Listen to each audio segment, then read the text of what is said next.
In Ghana, it's common for riverside communities to be cut off when rivers overflow their banks during the rainy season, becoming isolated and preventing children from going to school. But now a young Ghanaian has invented a water bicycle that promises to resolve this problem. After more than a year of hard work, the bike is now finished, and he tested it out at sea to prove to the world that his invention is real.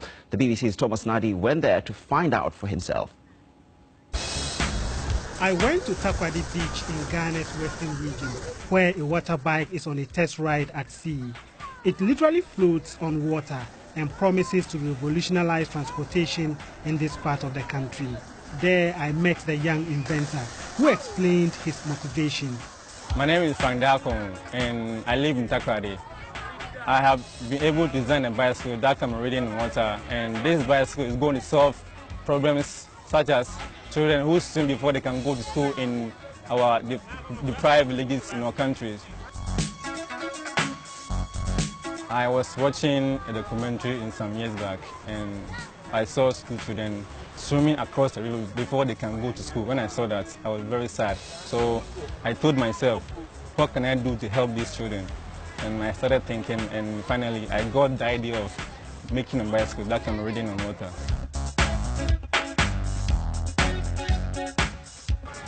The bike is made up of cork, aluminium, and some little piece of wood.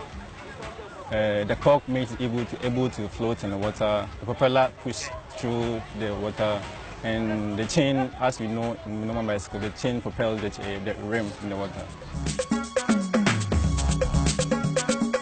I spent 400 Ghana cedis, which is $100, on building these projects. In the future, I'm hoping that I can be able to add more things to make it much better than this, what I've done now, because this is under development resource. I didn't have much resources to do it. In the future, when I get the naval environment, I can employ more people to do these projects, and this is going to solve a lot of unemployment in our country. The test was successful. The water bike may just be on trial at the moment, but at first glance appears to be a giant leap towards allowing children in Ghana's rural communities to go to school, even when it rains too much, and preventing people from becoming stranded. Thomas Nadi, BBC News, Takoradi in Ghana's western region.